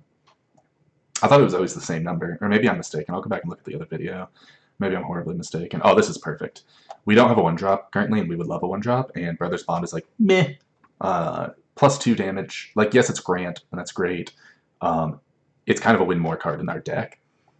By the time we can put it on something with enough health to matter, we've probably already won the game. Most anything else we can put it on has like 1 HP, and is contested on board. So this is a great swap here. Definitely not Definitely not swapping Saboteur for Shatter. Spirit Walker, I believe, is a 6/6. 6/6 Overwhelm that gives other allies with 5+ power Overwhelm. So that's interesting to look at. So it could get that Stairs Overwhelm. Captain already has it. Savage already has it. Darius already has it. Elfclaw already has it. It would give it to Wrathful Rider, which is nice. And it would give it to level up. Not even level, it would give it to Ash, period, which is nice. It would give it to Trifarian. So there's a few things that helps. Mostly it would just be another 6/6 Overwhelm, which we don't hate. That being said, we do have to give a Culling Strike for it, and we have to activate Plunder. And if we're ahead on board, we're already kind of winning. I know I say this a lot. There's nothing wrong with winning more, especially with something like Ursine. Normally it would be great. But we also have to give up our Culling Strike for it. Now there's an argument that we don't need Culling Strike, because we do have so many other things. But Culling Strike gives us the ability to kill basically anything we need to. Not automatically anything, but most things. And because we are in a Frostbite deck, Culling Strike is a premium card. And I don't think that's worth trading for another big dumb idiot. Troll Chants are phenomenal, and I do like having 3, but Trifarian Assessor gives us something we currently very much lack in this deck, which is card draw. That being said, this isn't a constructed Ash deck, and we don't have the Avaros and Hearthguard to pump up our stuff. We don't have Omen Hawks to pump up our stuff, which means at most we're probably drawing 1, maybe 2 cards, and in the rare instances that we're drawing 2 cards, we're already kind of winning. So I don't even know that that's really worth it, and we're definitely not trading away this Saboteur for Shatter. So I think we actually skip this one, because that's another 5-drop, a low-impact 5-drop, right? It's low tempo, very low tempo. Low tempo, no initiative, and potentially high value, not even guaranteed high value, which makes me not want to take it. So we'll skip this trade. Most of our big dudes trade, right? They trade down smaller dudes. They're already kind of doing the thing. It's not super great. We already have Harsh Winds. We don't want a second Harsh Winds, so we're going to ignore that. This is interesting. Rime Tusk is probably actually better than Arena. Like, Arena can be great, but it's a very sad and disappointing card when you're behind. And Rime Tusk can kind of stem bleeding if you're behind, especially in multiples. So that's actually a consideration, which is unfortunate because I really like Noxcray Arena. It's a fun card. Maximum fun in this card if you're the one wielding it. But it can backfire on you if you're not careful. And it can oftentimes just be a dead card in your hand. So that's unfortunately worth consideration, even though Rime Tusk works with Arena. And we do have a Rime Tusk, so we'd be breaking up that. Rime Tusk doesn't need other synergy. It's just strong on its own. So that's probably going to happen. As much as I don't. Like, if you want to win, I think you make this trade. But if you want to just have fun, maybe you don't. I don't know.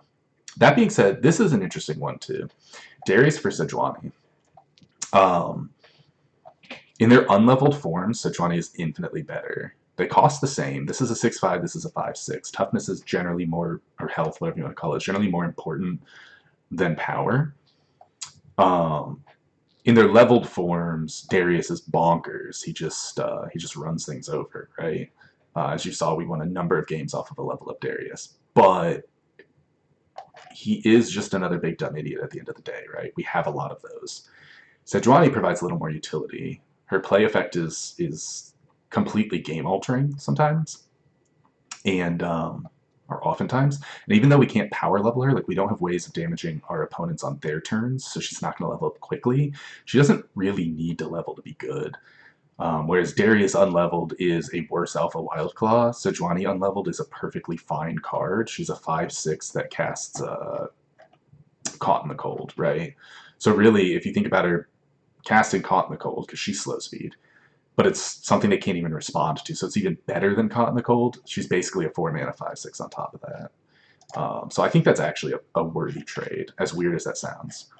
Even though we won a number of games because of Darius, I think we could have won them just as easily because of Sejuani. So we don't have any way to trigger when she is leveled. I don't think we have anything that deals direct damage. Oh, we do have like one card, but it's unlikely to matter. Where is it? Wait, do we have one? We don't even have one. I'm thinking of a different... Oh, we have Legion Saboteur. Yeah, so Legion Saboteur attacking will trigger leveled up Sejuani's ability. The first time you damage the enemy access frostbite all enemies. So at that point you have a combo, you've won. If you manage to get that kind of attack off. But other than that, we don't really have anything, so we can't really rely on it. That being said, most of our deck is Overwhelm, so most of our deck will trigger Sejuani's ability.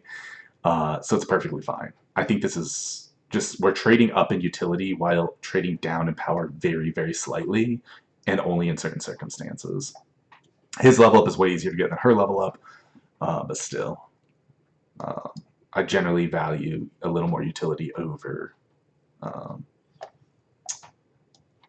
little more damage. So this is interesting. I want to get rid of Wrathful Riders. I really do. I hate the card. I don't hate the card. It's an okay card. It's fine if you can give it quick attack. It's fine if you can give it Overwhelm. But if you can't give it those, it's just kind of like, I mean, it'll kill almost anything it comes in contact with. But the problem is almost anything it comes in contact with will kill it. Which means it dies to cards far cheaper than it, right? It dies to Gotcha, and it's still a net negative even if they cast it at 4 mana. If you cast Wrathful Rider for 4 mana and they cast Gotcha for 5 mana and they cast Gotcha for 4 mana, you still feel bad. And that's kind of a bar, right? Gotcha for 4 mana is supposed to always feel terrible. Gotcha for 2 mana is supposed to always feel premium. It's supposed to be a card that's like super swingy in either direction in how you feel for casting it.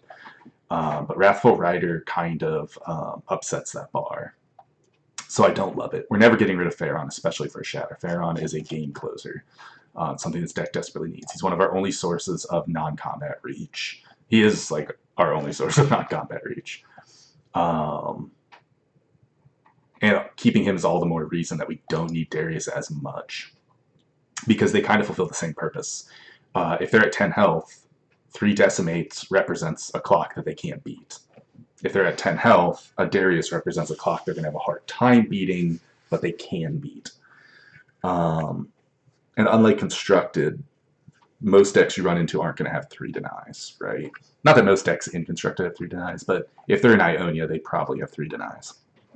Or they certainly have access to them, so you have to play as if they have them. This one's a little more interesting. Unfortunately, Trifarian I still feel is really strong. I don't want to give up a 3-drop for an 8-cost battle trick. If we didn't have other tricks, maybe. Battle Fury is amazing on anything with Overwhelm. Unfortunately, it's a lot of commitment for something that can get blown completely out of the water with a response. So probably not taking that. So this is the one we would consider the most, which is, do we toss our second copy of Wrathful Rider for a 3rd copy of Icevale Archer? And unfortunately, I think the answer to that is no. As much as I hate on Wrathful Rider, and people are playing more PNZ because of Viktor, right? Viktor's in the game. People are going to want to play him. PNZ is going to be more common. Gotcha is going to be more common. It's kind of how I think about it. I don't know if Gotcha shows up in Viktor's, in like his specific bucket, but probably. Or if not his specific one, it's certainly going to show up in adjacent ones, so for synergy picks. So I don't think we trade anything here. That's really what that long-winded tirade was about. So we'll skip this. And as always, for the 7th battle, we only get 1 chance, which is kind of awkward.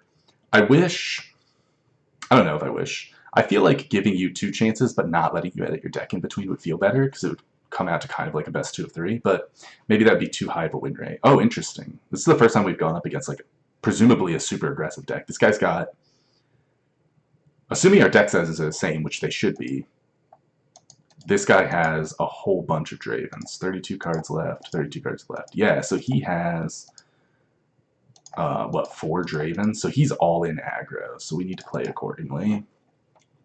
But he's only Noxus aggro, which is also kind of interesting in its own right. So we'll just keep these. Cheap cards, cheap interaction, perfect. This is, I wouldn't say the most ideal hand, but certainly close. That's a great pickup too. Well, he has 5 copies of Draven, I guess.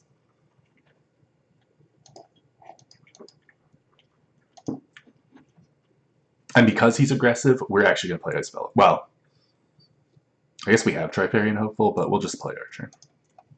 Here. If he doesn't play anything, we get to attack. He will play something. Almost always. It's unlikely he doesn't have a 2-drop in a deck that's running 4 Dravens, but... Yep, that's fine. Actually, I could have attacked there because I was happy for the trade anyway.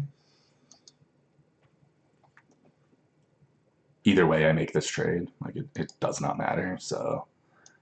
I don't know that anything really changed there. We can't save this with a Troll Chant, but we could consider saving it with a Flash Freeze, but I don't think we do. I think we just want to play the Wolf. Okay, now... Do we Flash Freeze this? That's interesting. So Flash Freezing just saves our guy. So we trade our Flash Freeze for his +3/+2, but the thing is, all he's doing is saving his dude. It's not Grant, right? Like, it's just for the turn. It's not showing it for some reason. Oh, there it is. Yeah, just for the turn. So, like, I really don't care.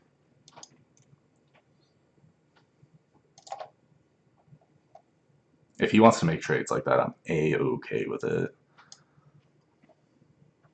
Big downside being he's Noxus. It's likely he has deal damage to things.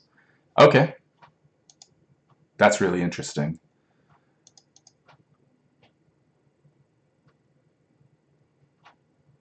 What's really cool about this is he has no mana, so we can actually attack like this. This will get frozen. These will trade. We don't get like the super combo. But we don't lose our Ash and still get to take out one of his units. I don't know if that's right, but it's possible it was just correct to kill the 5/1. That's a big boy.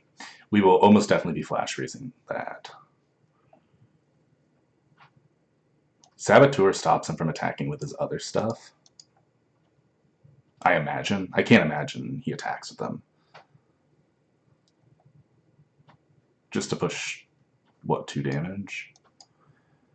So we can shrink that to a 4 and buff this to a 5 if we wanted to, or we can Flash Freeze it. I think Flash Freeze is probably better. That was a really questionable attack.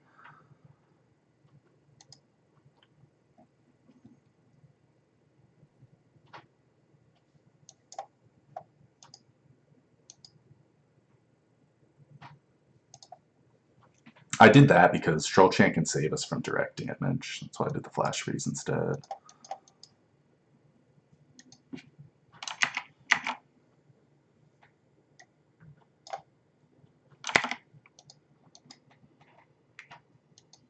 And he surrendered it. Great.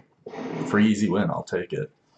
We don't get any bonuses other than getting to say we got double 7s, but hey, I mean, the fact that we took a deck that I felt was semi-questionable, and a couple of questionable plays on my part, and we managed to pull out 7 wins. I feel pretty good about it. The 2 losses, I think it was 2 losses this one, is fine.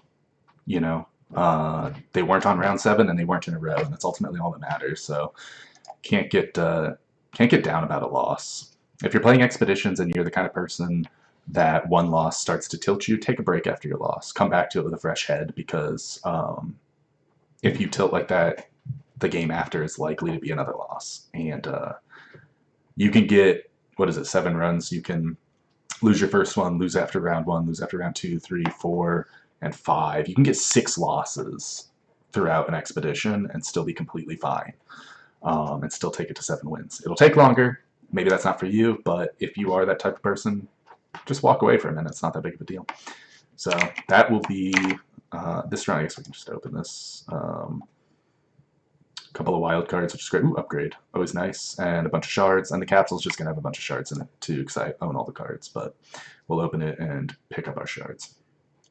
So just start building up a collection of currency for the next set so we can unlock all the cards again. You can't technically go infinite in this like you could in Hearthstone, but this game is so free-to-play friendly, insanely free-to-play friendly, and you can basically build up a currency in one season, enough currency in one season if you like to play the game enough. You can build up enough currency to unlock everything in the next set, or at least most of the cards that you want. Maybe not everything, depends on if you play enough or not. But you can go pretty far. And it's an amazing thing. It really is an amazing thing. A couple other people have talked about this kind of stuff, but some of the benefits of having such a free-to-play friendly game is, and one of my preferred things about it is fewer garbage cards. There are going to be some cards that turn out to be bad, or turn out to be bad in certain metas, but you're not getting bad cards printed that are just bad because they need filler to sell packs. You're not going to get that, right? They're not selling packs. They want you to unlock cards, right? They want you to spend that currency, or they want you to spend real money unlocking cards if you are super casual about playing as much, so you don't get as much in-game currency for free. Maybe you do want to spend 10 bucks, 20 bucks. I mean, you can 10 bucks, 20 bucks can get you basically a full deck. Almost always. I can't think of a lot of exceptions to that. And maybe you won't get like the perfect full deck, and you might need to play some of the reward track, but like look at the reward tracks, right? You've got so much free crap in these. Like just look at the track. In the very beginning you get it tells you what champions you get. That's cool. You get wild cards, wild capsules. The wild capsule in particular is best. It's like a capsule with 5 wild cards in it. Champion capsule will either get you a champion from that region, or if it upgrades, you can get a champion wild card. Which, yes, it's a percentage chance. Yes, it's a little bit loot boxy, but overall, it's not so loot boxy that it feels bad. And they keep extending the tracks. That's the best part. It's not one of those like, oh, you completed all these, starter track rewards, you're done, that's all the free crap we're giving you. Every time they release an expansion, they extend the tracks with more crap, right? Just this one alone, and I assume they're all the same, but golden chest, right?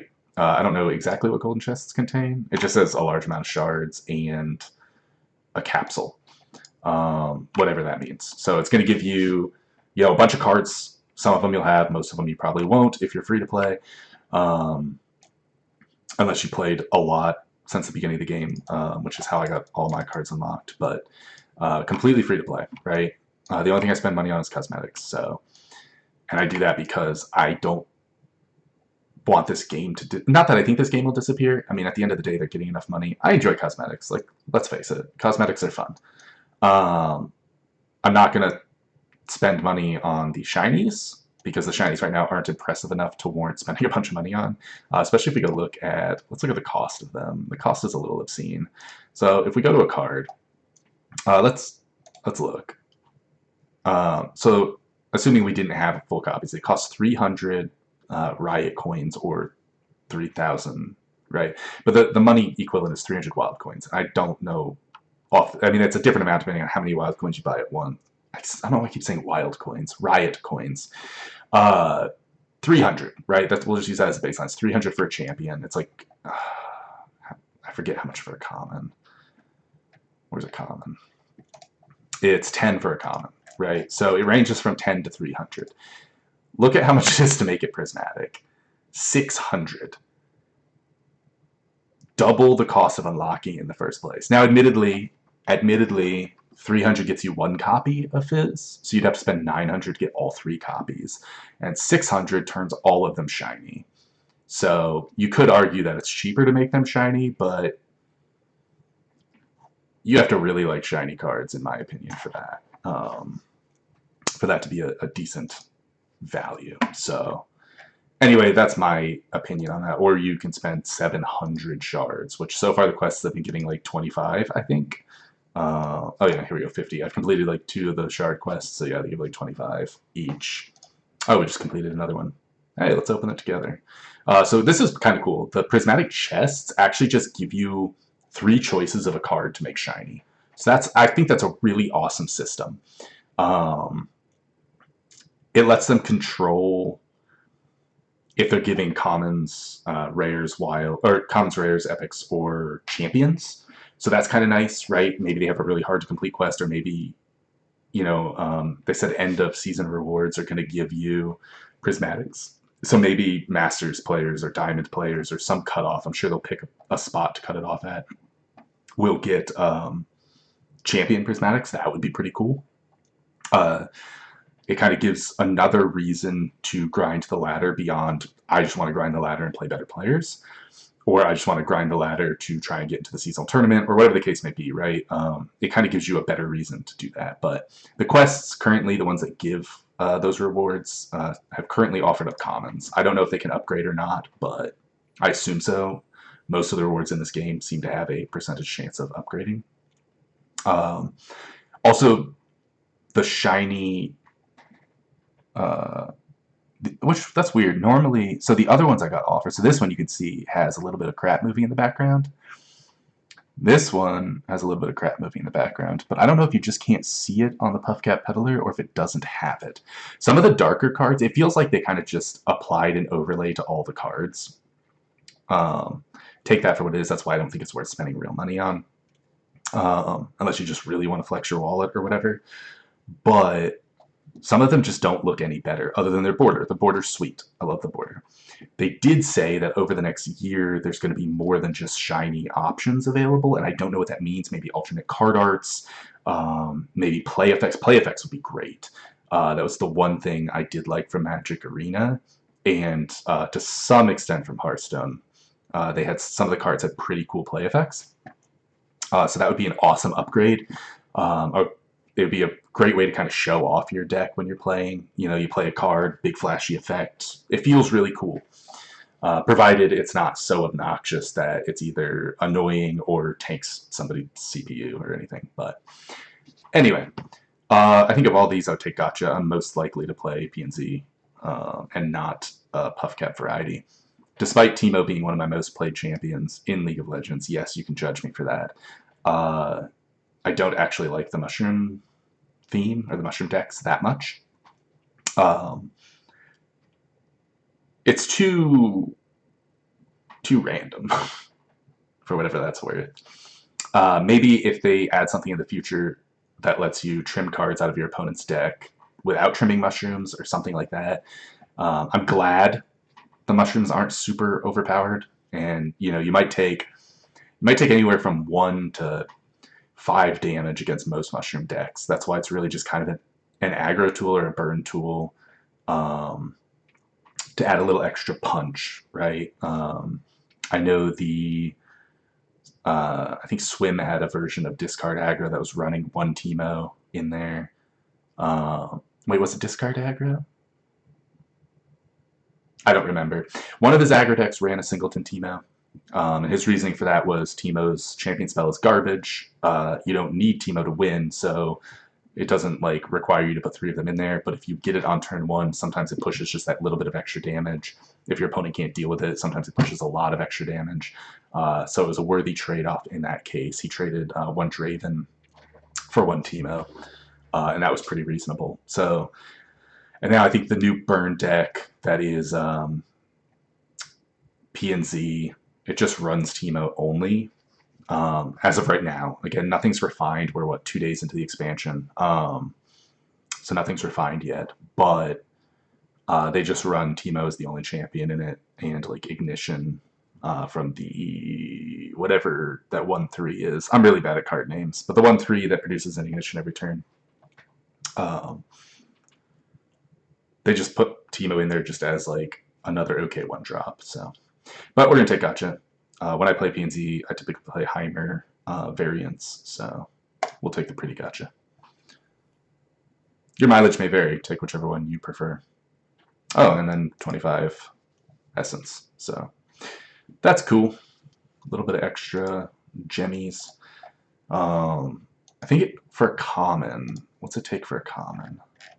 I think it's still like 100. I want to say it's like 100 for a common. Yeah, 100. So you can get commons relatively quickly. Probably one per, where's the quests?